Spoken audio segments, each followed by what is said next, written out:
Dito sa Papa Dudut Stories, ikaw ay hindi nag-iisa.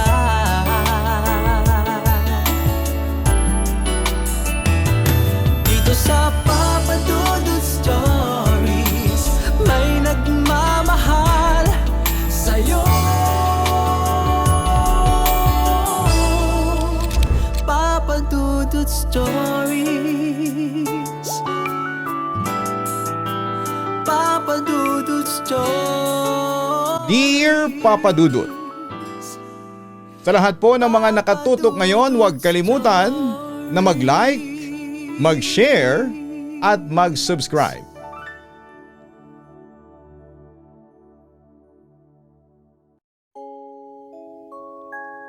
Dear Papa Dudut, tawagin niyo na lamang po ako sa pangalang Monica, nakatira dito sa Pampanga. Matagal na po akong avid listener ninyo at fan ng inyong channel. Bago ko makilala ang lalaking nagpabago ng ikot ng mundo ko, ay matagal na akong single, Papa Dudut. Siguro umabot din ng halos 4 na taon na wala akong kasintahan dahil nakatutok lamang ako sa pagtatrabaho, sa pagtulong sa mga magulang ko at sa pag-iipon para sa sarili kong kinabukasan. Masaya naman ako sa pagiging single ko noon. Kasama ko ang kaibigan ko tuwing weekend. Lumalabas kami para kumain sa mga mall at manood ng sine. Sinasabi ko sa sarili ko noong mga panahon na yon na darating din ang tamang lalaki para sa akin sa tamang panahon. Kaya hindi ako nagmamadali na pumasok sa isang relasyon. Isang hapon habang naglalakad ako sa loob ng isang malaking mall para bumili ng regalong pabango para sa kaarawan ni Daddy. Biglang may nakasabay akong lalaki na pumipili din sa tapat ng parehong estante. Aksidente kong nabitawan ang aking pitaka noong kukunin ko sana ang aking cellphone sa bag. Mabilis na yumuko yung lalaki para pulutin ang pitaka ko at inabot niya ito sa akin nang may kasamang napakagandang ngiti. Doon ko unang nakilala si Treb. Matangkad siya, maayos manamit, napakagalang magsalita at nagkataon na nagtatrabaho din pala siya bilang isang marketing officer sa isang opisina na malapit lang sa kumpanyang pinapasukan ko. Nagkausap kami ng sandali noong hapon na yon tungkol sa mga pinakamagandang brand ng pabango. At bago kami magkahiwalay ay hiningi niya ang cellphone number ko. Nung una ay nag-alinlangan pa ako, pero dahil mukha naman siyang mabait at disente, ibinigay ko na rin ang contact number ko. Kinagabihan pagka-uwi ko sa bahay ay nakatanggap ako ng mensahe mula sa kanya na nagtatanong kung nakauwi ba ako ng ligtas at nagpapasalamat sa maikling kwentuhan namin sa mall. Doon na nga nagsimula ang panliligaw ni Treb sa akin, Papa Dudut. Araw-araw siyang nagpapadala ng mga mensahe sa umaga para ipaalala sa akin na kumain ng almusal bago pumasok sa trabaho. Tuwing hapon naman, saktong 5:00 ng gabi kapag oras na ng uwian ko, lagi nag-aabang si Treb sa tapat ng lobby ng opisina, bit-bit ang paborito kong tsokolate o kaya ay mga bulaklak. Sabay kaming naglalakad patungo sa sakayan at madalas ay niyayaya niya muna akong kumain sa mga maliliit na kainan sa tabi ng kalsada kung saan kami nagkukwentuhan tungkol sa aming buong maghapon. Napakasigasig ni Treb sa panliligaw sa akin, Papa Dudut. Hindi lang siya sa akin mabait, kundi sinubukan niya ring makuha ang loob ng mga magulang ko. Isang Sabado ng umaga, nagpaalam siya sa akin na bibisita siya sa aming bahay. Dumating siya na may dalang pasalubong na prutas para kay mama at isang kahon ng kakanin para kay papa. Napaupo siya sa aming sala at magalang na nakipag-usap sa mga magulang ko. Pinaliwanag ang kanyang magandang intensyon sa akin at nangakong hindi niya ako pababayaan o sasaktan. Dahil sa kanyang magandang ugali ay madaling nakuha ni Trev ang tiwala at boto ng pamilya ko. Dahilan para mas lalo ko siyang magustuhan. Matapos nga ang 6 na buwan ng walang katapusang pag-aalaga, paghahatid sundo sa akin sa trabaho at pagpapakita ng tunay na pagmamahal ay nagpasya ako na sagutin na si Trev. Isang gabi habang naglalakad kami sa isang parke pagkatapos kumain ng hapunan. Tumigil kami sa tapat ng isang malaking puno at doon ko sinabi sa kanya ang aking matamis na oo. Sobrang saya ni Trev ng gabing yon. Niyakap niya ako ng mahigpit at sinabing gagawin niya ang lahat para maging masaya ang relasyon naming dalawa. Naging napakaganda ng takbo ng aming love story sa mga sumunod na buwan, Papa Dudut. Si Trev yung ideal na boyfriend para sa akin. Palaging nakikinig sa mga rants ko tungkol sa trabaho. Madaling kausap kapag may hindi kami pagkakaunawaan at laging gumagawa ng paraan para sorpresahin ako tuwing sasapit ang aming buwan ng anibersaryo. Tuwing weekend, ugali na naming magpunta sa mga iba't ibang lugar. Mag-travel sa mga kalapit na probinsya tulad ng Tagaytay at kumuha ng mga litrato ng magkasama. Pakiramdam ko, ng mga panahon na yon ay ako na ang pinakamaswerteng babae dahil natagpuan ko ang lalaking perpekto para sa akin. Isang hapon habang nag-aayos ako ng mga dokumento sa kwarto ko, tinawagan ko si Trev para pag-usapan ang plano naming pagkain sa labas kasama ang mga kaibigan ko.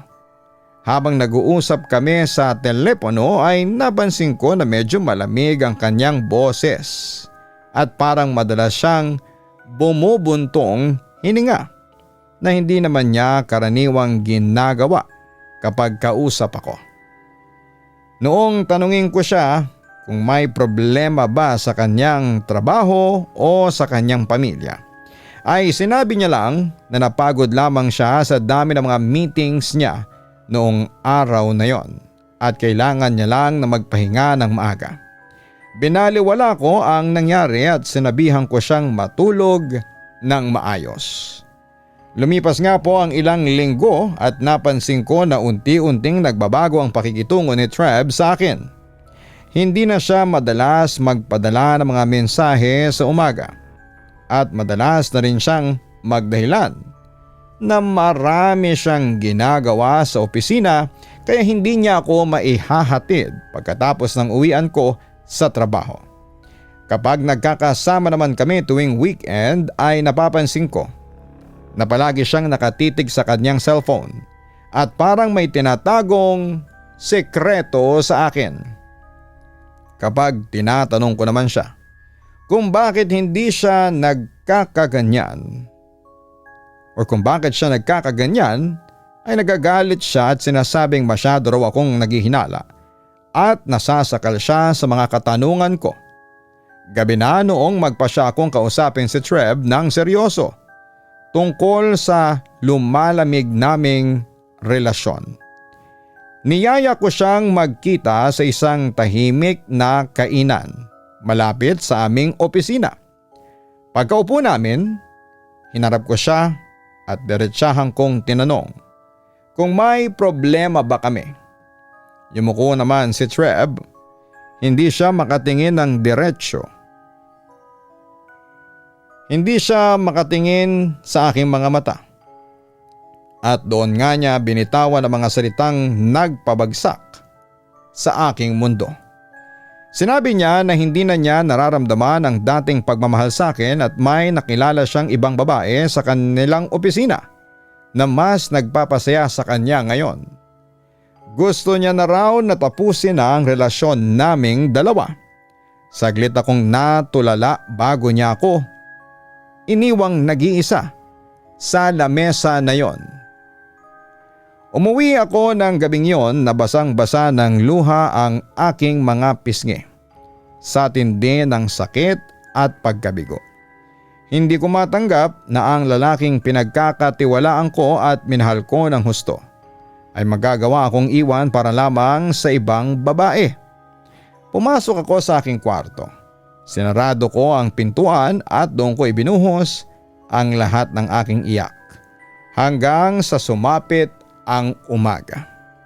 Sobrang bigat ng aking dibdib at pakiramdam ko ay nawala na ng saysay ang mga pangarap na binuo namin nang magkasama sa loob ng mahabang panahon. Papadudot, pagkatapos ng gabing nakipaghiwalay sa akin si Trev, halos hindi ko na alam kung paano babangon sa araw-araw. Para akong lumalakad ng walang direksyon sa loob ng bahay namin. At kahit sa trabaho ko sa opisina ay hindi ako makapag-focus dahil tuwing makakakita ako ng mga magkasintahan sa daanan ay bigla na namang naiiyak ang mga mata ko. Nakita ni Mama ang matinding kalungkutan ko.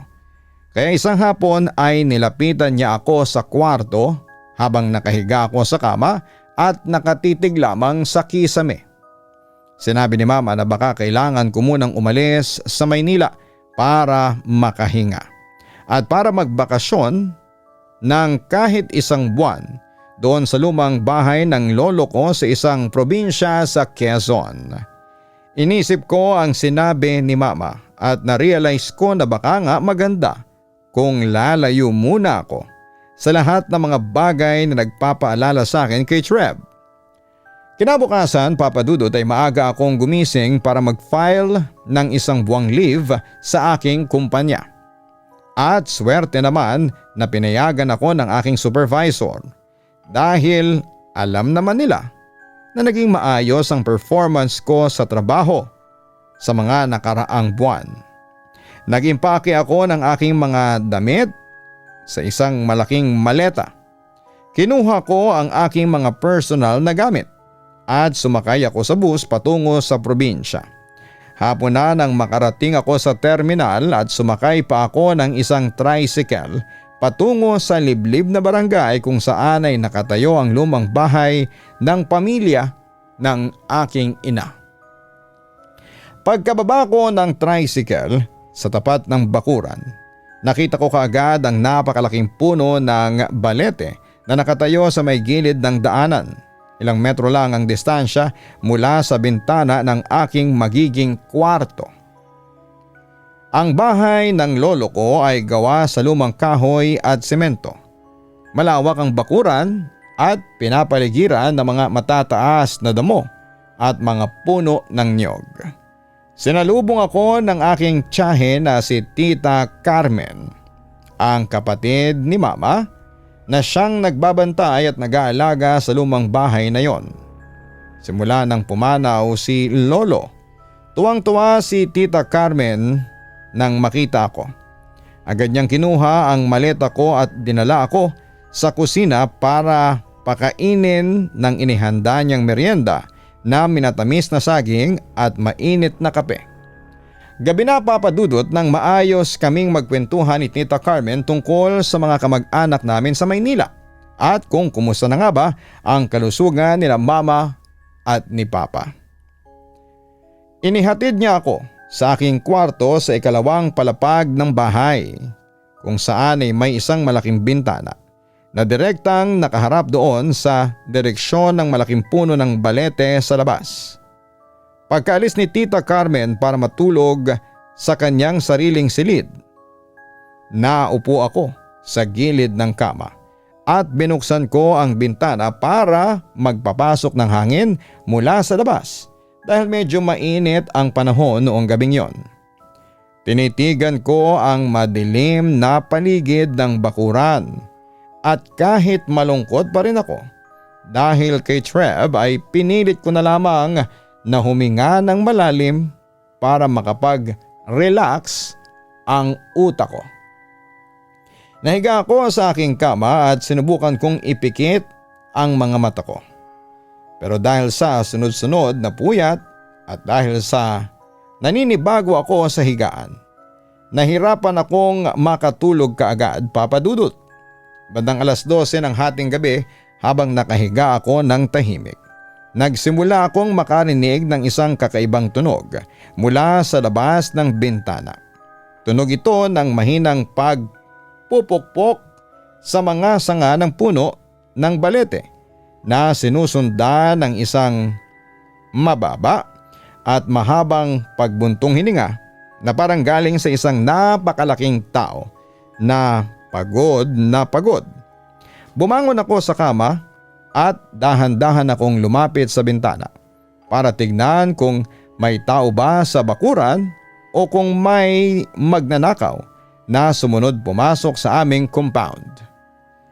Tinitigan kong mabuti ang ibaba ng malaking puno ng balete. Pero dahil sa kapal ng dilim sa labas at dahil walang mga ilaw sa kalsada ng barangay, wala akong makitang anumang bulto o tao na nakatayo sa bakuran. Binaliwala ko na lamang ang tunog ng gabing yon. Iniisip ko na baka dahil lamang sa mga ligaw na hayop tulad ng pusa o kaya ay dahil sa mga sanga ng puno na nagkakatamaan kapag humahangin sa labas. Sinarado ko na ulit ang bintana. Bumalik ako sa aking higaan at pinilit ko na lamang na matulog hanggang sa sumikat ang araw noong sumunod na umaga ng Sabado. Hapon ng Sabado habang abala si Tita Carmen sa paglalaba ng mga kumot at mga damit sa may likod ng bahay malapit sa poso. Lumabas ako sa malawak na bakuran para magpahangin at para maglakad-lakad. Nagtungo ako doon sa may ilalim ng malaking puno ng balete. Dahil medyo malalim ang pwesto na yon at magandang maupo doon habang nagbabasa ng balita sa aking cellphone. Habang nakatayo ako malapit sa malaking ugat ng puno, napansin ko na may sariwang bulaklak ng gumamela na nakaayos ng pabilog sa ibabaw ng isang malaking malapad na bato sa tapat ng puno na parang may taong sadyang naglagay doon noong umaga. Dala sa pagtataka ko, tinawag ko si Tita Carmen mula sa kanyang paglalaba at tinanong ko sa kanya kung siya bang nag-ayos ng mga bulaklak doon sa tapat ng puno ng balete. Lumapit sa akin si Tita Carmen, pinunasan ang kanyang mga kamay na may bula pa ng sabon sa kanyang palda. Tumingin siya sa akin ng may seryosong ekspresyon sa kanyang mukha. Sinabi ni Tita Carmen na wala siyang alam tungkol sa mga bulaklak na yon at hindi siya nagpupunta sa ilalim ng puno ng balete dahil matagal nang may mga kwento ang mga matatanda sa barangay na may naninirahang kapre doon sa itaas ng napakalaking sanga ng puno na yon. Noong marinig ko ang sinabi ni Tita Carmen, hindi ko mapigilang medyo matawa dahil iniisip ko na baka nananakot lamang si Tita para hindi ako maglagay or malagay sa alanganin. Noong marinig ko ang sinabi ni Tita Carmen, hindi ko napigilang medyo matawa dahil iniisip ko na baka nananakot lamang si Tita para hindi ako maglaro sa malapit sa puno.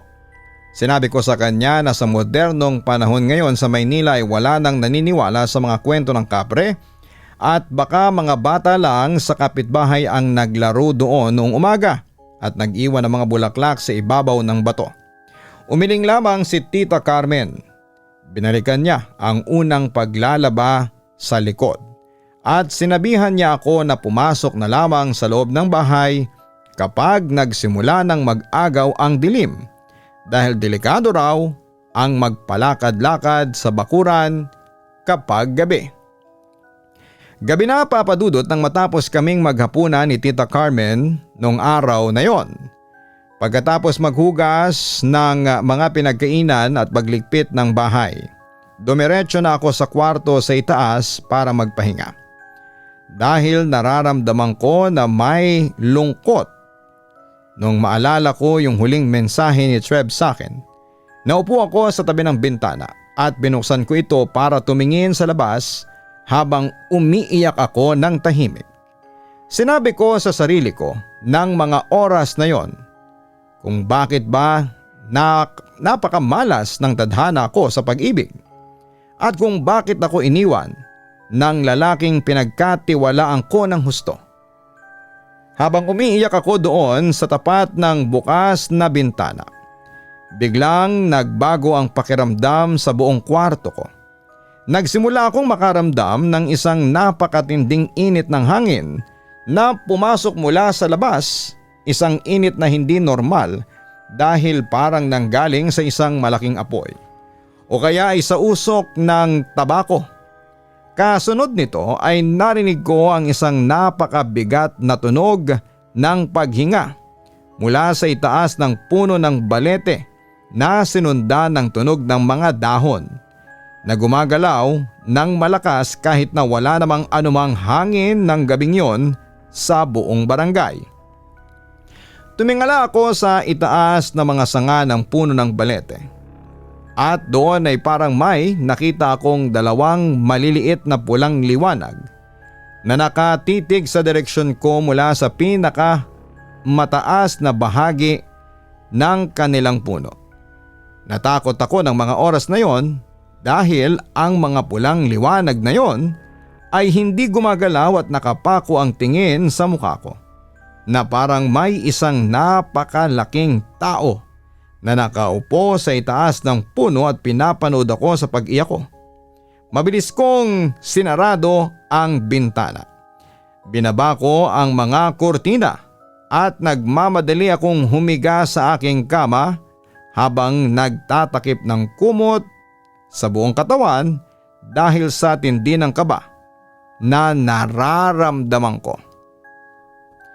Isang hapon ng Lunes, nagpasya akong tulungan si Tita Carmen na maglinis naman sa loob ng bahay para may magawa ako at para hindi ko laging naiisip ang nangyaring hiwalayan sa Maynila, Papa Dudut. Nagwawalis ako sa may hagdanan pababa noong mapansin kong pumasok si Tita Carmen galing sa palengke na may dalang mga plastik ng gulay at karne. Binaba niya ang mga pinamili niya sa kusina at lumapit sa akin na may hawak na isang piraso ng hinog ng manggang kalabaw na napakalaki at napakabango. Monica, nakuha ko ito sa may tapat ng pinto natin kaninang umaga bago ko umalis papunta ng palengke. Akala ko nga ay binili mo o kaya ay hiningi mo sa kapitbahay, sabi ni Tita Carmen habang iniaabot sa akin ang malaking mangga. Nagtaka ako ng husto noong makita ko ang mangga dahil alam kong wala naman akong kinakausap na kapitbahay at hindi naman ako lumalabas ng bakuran noong nakaraang araw. Sinabi ko kay Tita Carmen na wala akong kinuhang anumang prutas sa labas at lalong hindi ako nag-iwan sa tapat ng pintuan. Nagkatingin ang kaming dalawa at nakita ko ang unti-unting pagbabago ng mukha ni Tita Carmen na parang may naalala siya pero hindi na lamang niya napagpatuloy ang pagsasalita at binalikan na lamang ang pag-aasikaso ng mga gulay sa kusina. Kinain namin yung mangga noong hapon na yon at sa totoo lang ay napakatamis nito na hindi katulad ng mga ordinaryong mangga na binibili namin sa Maynila. Nang sumapit ang gabi, Papa Dudut, pagkatapos ng aming hapunan, umakyat na ako sa aking kwarto sa ikalawang palapag. Dahil medyo naiinitan ako, binuksan ko ang malaking bintana na nakaharap sa puno ng balete at naupo ako sa tabi nito habang hawak ang cellphone ko. Tinitingnan ko ang mga lumang text at mga picture namin ni Treb ng mga panahong masaya pa kami. At hindi ko naman napigilan ang pag-iyak ko dahil sa matinding panghihinayang. Pakiramdam ko ng mga oras na yon ay napakagulo ng buhay ko at walang lalaking magkakagusto sa akin ng totoong totoo. Habang umiiyak ako doon sa gilid ng bintana, narinig ko na naman ang pamilyar na mabigat na paghinga na nanggagaling doon sa itaas ng mga sanga ng puno ng balete. Pero sa pagkakataong ito ay hindi lang paghinga ang narinig ko, kundi may narinig akong mahina at mababang ungol na parang tunog ng isang lalaki na sinusubukang kumuha ng atensyon ng isang tao. Tumingala ako sa itaas ng puno at doon ko nakita na gumagalaw ang mga malalaking dahon ng balete at unti-unting bumababa ang dalawang pulang liwanag na nakita ko noong nakaraang gabi. Hanggang sa tumigil ang mga ito sa isang malapad na sanga na may malapit na sa bintana ng kwarto ko. Natakot ako noong una at akma ko nang isasarado ang bintana. Pero napahinto ako noong makita kong may isang napakalaking kamay na may mahahabang mga daliri na lumawas mula sa pagitan ng mga dahon. Ang kamay na yon ay may hawak na isang bugkos ng mga sariwang bulaklak ng dapo at mga gumamela na maayos na nakatali gamit ang isang piraso ng baging. Dahan-dahang nilapag noong malaking kamay ang mga bulaklak doon sa dulo ng sanga na pwedeng maabot ng mga kamay ko kung lalakasan ko ang loob kong dumaan sa pasimano ng bintana. Kahit nanginginig ang buong katawan ko sa kaba dahil sa tindi ng laki ng kanyang kamay at kakaibang init na nararamdaman ko mula sa kanyang pwesto, hindi ko alam, Papa Dudut, kung bakit hindi ako sumigaw ng mga oras na yon. Pakiramdam ko ay naaawa ang nilalang na ito sa kalungkutan ko. Dahan-dahan akong sinarado ang aking bintana ng gabing yon nang hindi ko kinukuha yung mga bulaklak sa sanga dahil natatakot pa rin ako na baka bigla akong hawakan ng malaking kamay. Humiga ako sa aking kama at nanatili akong gising ng ilang oras habang nakikinig sa mahinang tunog noong paghinga sa labas hanggang sa makatulog ako noong mag-uumaga na. Kinabukasan ay hindi ko alam kung bakit pero hindi ko ikinuwento kay Tita Carmen ang nangyari ng gabi na yon. Habang naglalakad ako sa may bakuran para kumuha ng kaunting hangin ay napansin kong nakatingin sa akin si Tita Carmen mula sa bintana ng kusina. Lumabas siya ng bahay at lumapit sa akin na may seryosong mukha habang nakahawak sa kanyang bewang. Monica, napansin ko yung mga bulaklak na nasa dulo ng sanga ng balete sa tapat ng kwarto mo kaninang umaga noong nagwawalis ako sa ibaba. Totoo nga ang hinala ko na may nagpapakita sa iyo na hindi natin kasama sa bahay na ito, sabi ni Tita Carmen na may halong pag-aalala sa kanyang boses. Humarap ako kay Tita Carmen at doon ay napagpasyahan ko na hindi ko na pwedeng itago sa kanya ang nakita ko noong nakaraang gabi. Ikinuwento ko sa kanya ang tungkol sa dalawang pulang liwanag, ang malaking kamay na may hawak ng bulaklak at ang mabigat na paghinga na naririnig ko tuwing gabi kapag umiiyak ako dahil kay Treb. Sinabi ko kay Tita Carmen na parang sinusubukan itong magbigay ng mga regalo sa akin tulad noong mangga noong nakarang araw at yung mga bulaklak kagabi. Nang marinig ni Tita Carmen ang kwento ko, mabilis niyang hinawakan ang kamay ko at sinabihan niya akong pumasok kami sa loob ng sala. Naupo kami sa lumang sofa at doon ay sinabi niya sa akin na mapanganib ang ganong sitwasyon. Kapag ang isang nilalang o kapre ay nagkagusto sa isang tao dahil pwedeng magdulot ito ng sakit sa akin o kaya ay hindi na ako tantanan nito kahit bumalik pa ako sa Maynila. Sinabihan ako ni Tita Carmen na simula noong hapon na yon ay huwag ko nang bubuksan ang bintana sa kwarto ko kapag sumapit ang gabi at huwag ko rin kukunin o tatanggapin ang anumang prutas o bulaklak na iniiwan nito sa paligid ng bahay. Nang sumapit ang gabi, sinunod ko ang payo ni Tita Carmen. Sinarado ko ng mahigpit ang aking bintana bago pa man mag-alas 6 ng gabi. Binaba ko ang mga makakapal na kurtina at sinindihan ko ang lahat ng mga ilaw sa loob ng aking kwarto para maliwanag ang buong silid. Pero bandang 11:00 ng gabi, naramdaman ko ang unti-unting pag-init ng buong kwarto ko kahit na nakasarado ang bintana at may nakasinding electric fan sa tapat ko. Kasunod nito ay narinig ko ang isang malakas na tunog ng pagpalo sa dingding ng kwarto ko na nanggagaling sa labas na parang may isang malaking bagay na sumusubok na sirain ang kahoy na pader para lamang makakuha ng atensyon ko. Narinig ko din ang napakalakas at galit na ungol mula sa puno ng balete. Dahil siguro napansin nitong sinasarado ko ang bintana at hindi ko tinatanggap ang kanyang ibinibigay na bulaklak. Nanginig ako sa matinding kaba ng mga oras na yon. Papadudot dahil ang buong pader ng kwarto ay parang umuuga ng kaunti sa bawat pagpalo ng malaking bagay sa labas. Mabilis akong buwaba ng hagdanan at dumiretso ako sa kwarto ni Tita Carmen sa ibaba dahil natatakot na ako na baka tuluyang masira ang bintana ng silid ko. Mahimbing ang tulog ni Tita at doon na rin ako natulog sa tabi niya ng gabing yon habang naririnig ko pa rin ang mahihinang kalabog ng mga sanga ng puno ng balete. Kinabukasan, magang nagising si Tita Carmen at takang-taka siya noong makita niya akong katabi niyang matulog sa kanyang maliit na kama sa ibaba. Bumangon ako nakasandal sa kinakalagyan ng unan at ikinuwento ko sa kanya ang lahat ng mga nangyari nung nakarang gabi habang nasa kwarto ako sa itaas. Sinabi ko sa kanya kung paanong umuga ang buong pader ng silid ko dahil sa tindi ng pagpalo noong malaking kamay sa labas at kung paanong naging napakainit ng buong paligid.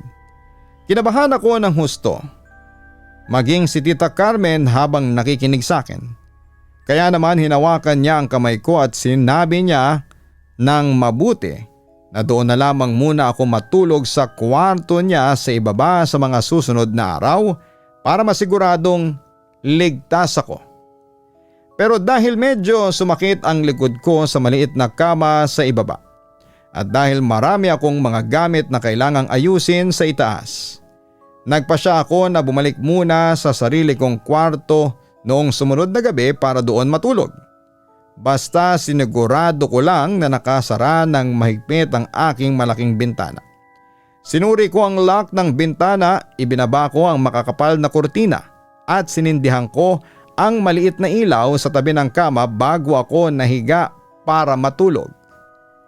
Kinagabihan, habang mahimbing akong natutulog sa aking kama, nagising ako dahil sa isang malakas na tunog ng kahoy na nabali.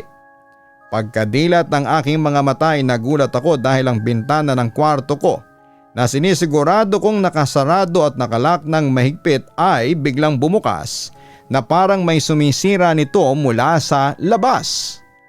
Kasunod papadudot ng pagbukas ng bintana, naramdaman ko ang pagpasok ng isang napakatapang na amoy ng tabako na galing sa labas. Isang amoy na napakabigat sa ilong na naging dahilan para ubuhin ako ng husto habang nakaupo sa aking higaan. Tumingin ako sa direksyon ng bukas na bintana at doon ay nakita ko ang isang napakalaking kamay na may mabalahibong balat at mahahabang mga daliri na pumasok sa loob ng bintana ng aking silid.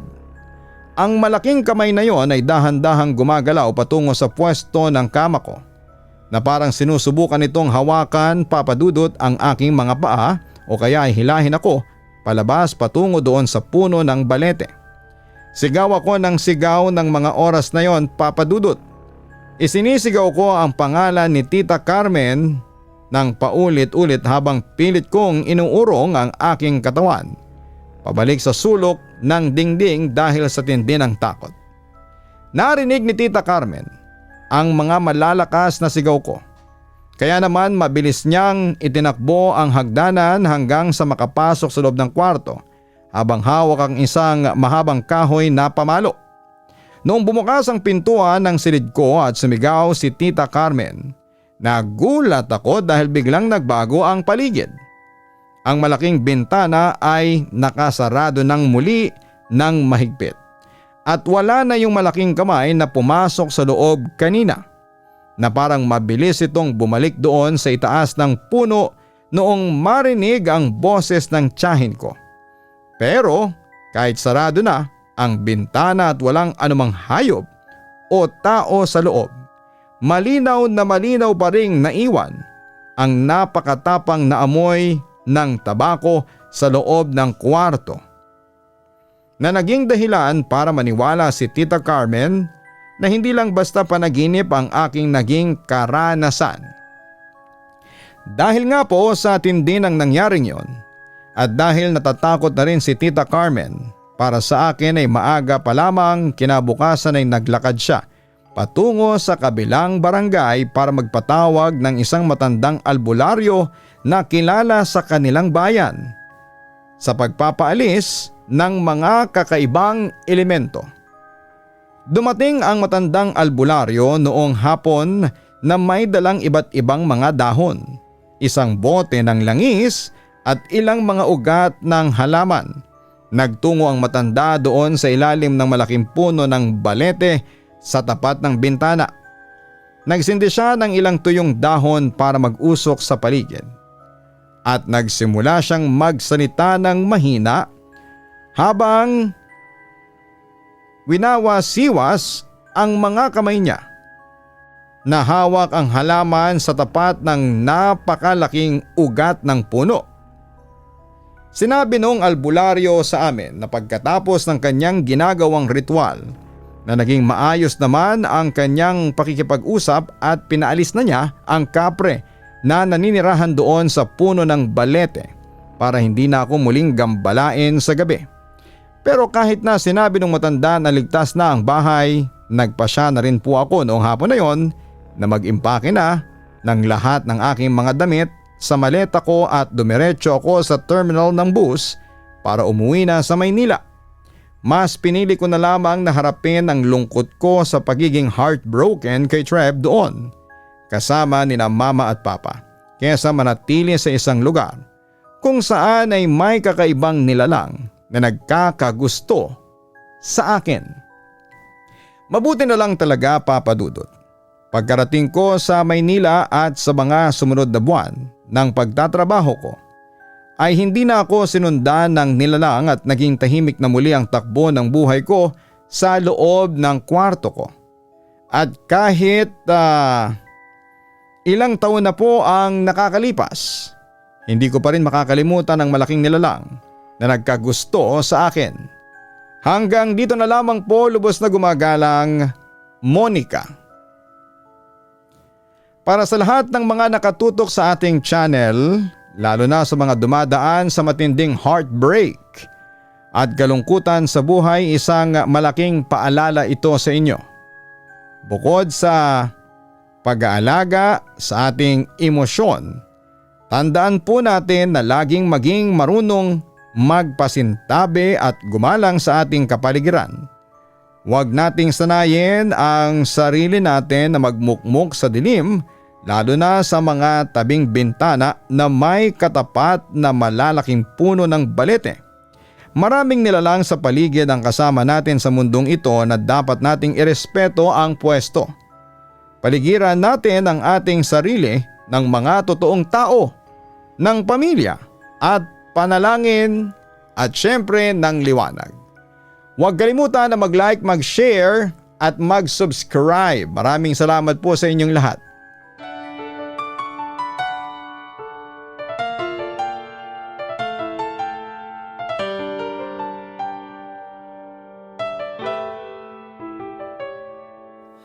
Ang buhay ay mahiwaga, laging may lungkot at saya. Sa Papa Dudut Stories, laging may karamay ka.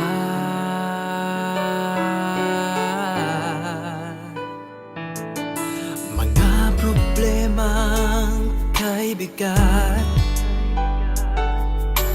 Dito ay pakikinggan ka sa Papa Dudut Stories. Kami ay iyong kasama. Dito sa Papa Dudut Stories, ikaw ay hindi nag-iisa.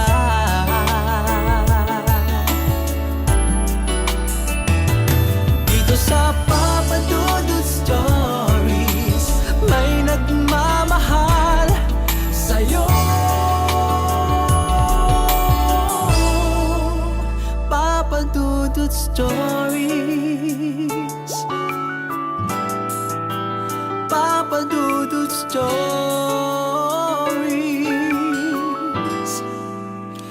Papa Dudut Stories.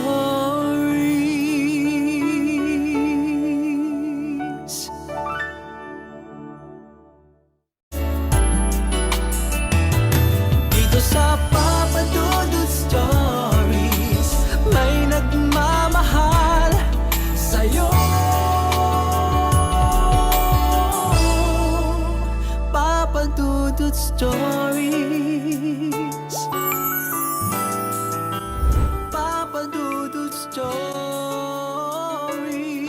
Hello mga ka-online, si Papa Dudut po ito. Nag-enjoy ka ba sa ating kwento ngayong araw? Huwag kalimutan na i-share, mag-like at mag-subscribe. Maraming salamat po